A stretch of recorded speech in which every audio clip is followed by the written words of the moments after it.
Okay. So, ayan guys, welcome back to our YouTube channel sa ating part 2 na episode kung ano yung mga katanungan doon sa immigration officer during my travel. Kung ano yung mga na-experience ko, so i-share ko. Ayan, so wag niyong kalimutang i-like at i-subscribe yung aking channel, Connie Lesage. Ayan, welcome sa ating YouTube channel. Ayan. So, our part 2 is kung ano yung mga katanungan sa immigration officer. May mga nagtatanong kasi guys kung ano yung mga requirements na hiningi, no? Gusto kong i-share kasi minsan hindi ako makareply agad ng mga nagtatanong sa akin sa YouTube dahil busy. Kaya gumawa ako ng very quick video like this. So, yung mga requirements sa immigration, unang-una, syempre, kailangan yung passport.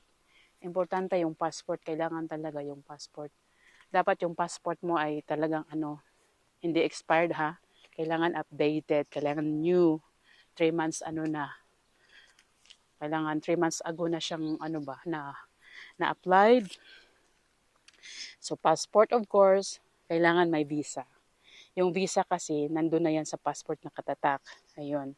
So, nandun na yun. Yun yung hiningi nila. So, yun ang pagdating ko dun sa immigration, binigay ko yung passport. So, yan, tiningnan nila. Yung unang tanong, saan daw ako pupunta? No? Kahit na tinitingnan nila yung visa, wala na rin yan silang time, guys. So, tinatanong na lang nila, saan ka pupunta? Sabi ko, Croatia, ganyan. Tapos, ano daw purpose ko? Sabi ko, family reunification.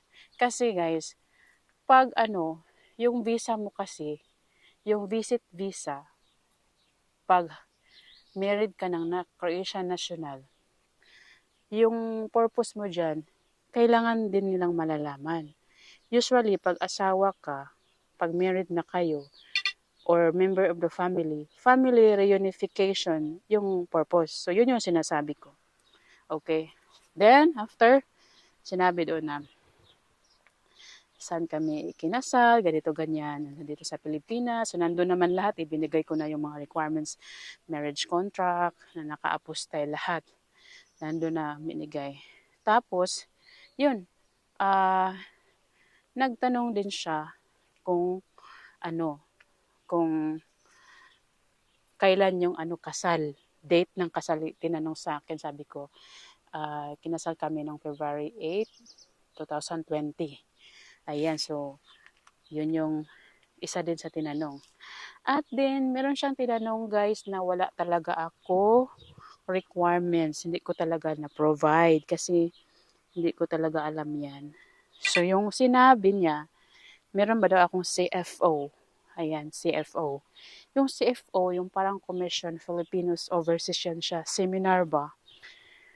Tinanong niya ako, sabi, may may CFO ka? Sabi ko, ano yan sir?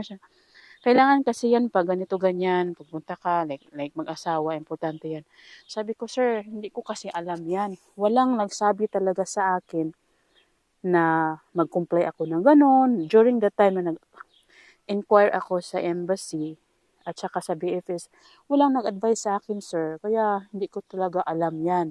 Kasi kung kailangan yan, di sana nakuha ko na. Yun yung, ako sumagot naman ko in a good way, in a polite way.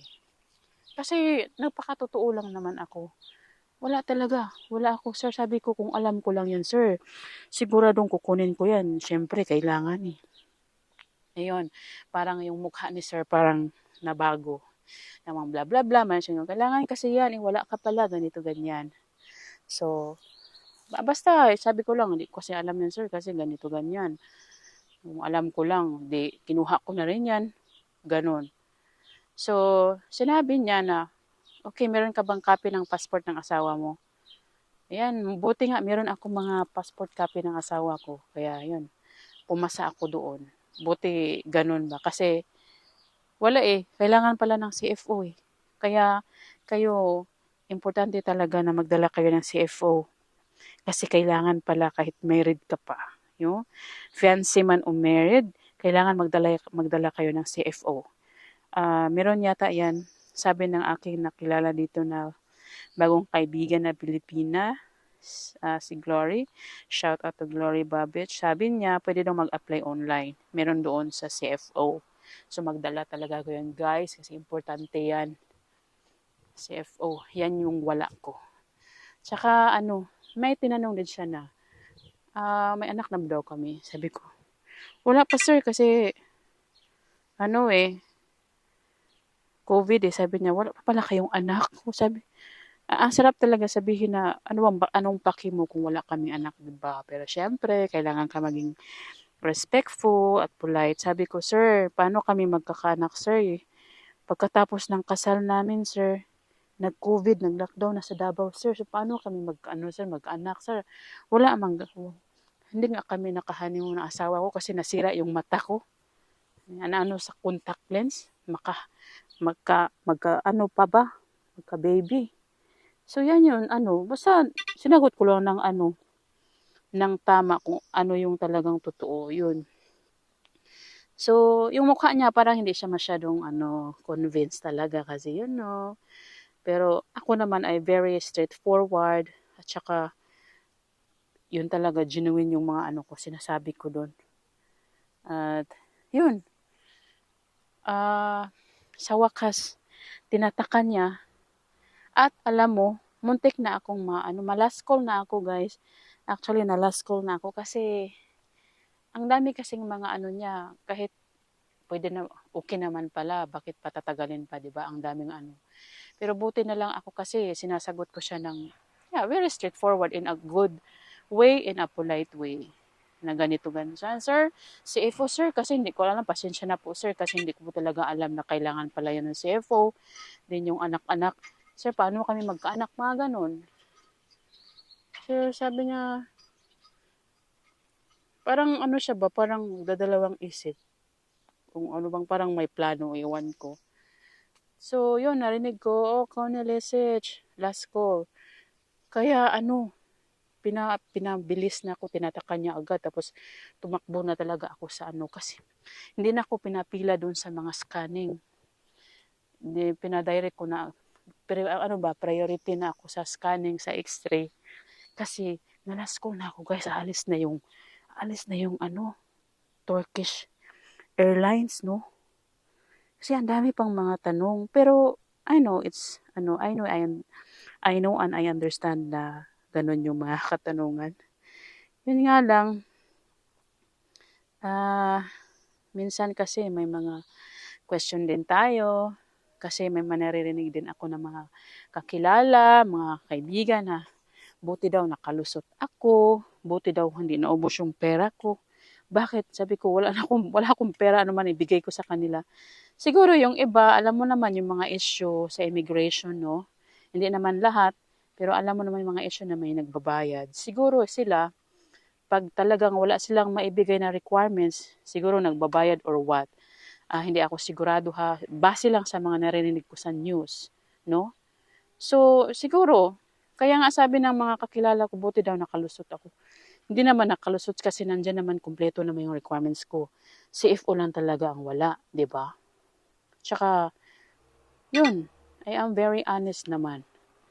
Wala silang makuha sa akin kaya wala naman akong perang dala. Meron akong mga papilis pero yan.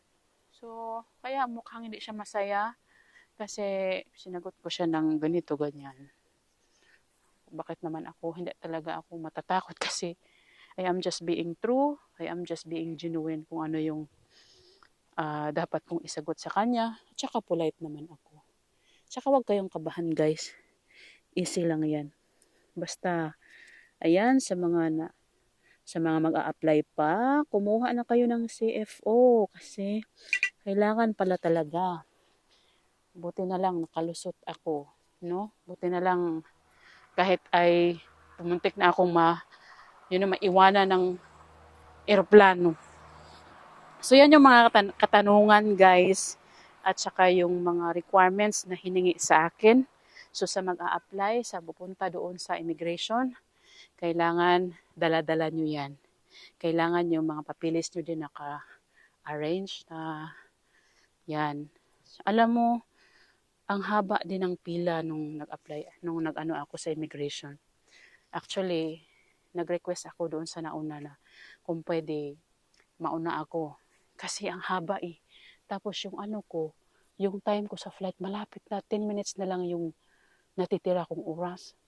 Sabi ko, oh my God, may iwan na ako ng eroplano plus yung immigration pa, ang dami pang chichiburichi. So nakiusap talaga ako, kapalan yung mukha nyo guys, sabihin nyo na kung pwede sana mauna ka kasi ganito malapit na yung flight mo. Mabait naman sila, pinagbigyan naman ako. Doon lang ako na-stuck konti doon sa yun na immigration officer. Ayan, sa wakas nakaano din. Kahit very stressful pagdating sa aeroplano, grabe yung pawis ko. Ayan, pero naswertian naman ako kasi may seat doon na bakante talaga. Yung whole na 3 seats magkatabi, pinagamit sa akin para daw ako makarest. So, bawing-bawi naman. Ayan. So, yan yung paghandaan nyo pa sa immigration. Be sure na yung mga requirements nyo naka-ready. Yung mga CFO dyan, kailangan dala-dala. Importante yan. Ayan. So, ayan yung sana nagsagot ko yung mga katanungan kung ano yung requirements na itinanong or mga katanungan sa immigration officer. Ito po ay base lamang sa aking experience ha. Ayan. So maraming salamat. So ito po yung ating part 2 kung ano yung mga requirements at mga katanungan sa immigration sa Pilipinas. No? Ayan. So meron tayong part 3 guys. Kung yung part 3 natin kung paano mag-apply ng temporary residency dito sa Croatia, no? How to apply temporary residency here in Croatia.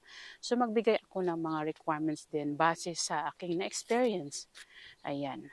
So, ayan, see you maya-maya sa ating mga pa-video. Ayan, so sana nakatulong ako sa inyo. Sana wag niyo rin kalimutang i-like at i-subscribe ang aking channel, Connie Lessets. Thank you so much. Bye-bye. See you sa ating part 3. So is you, I falling for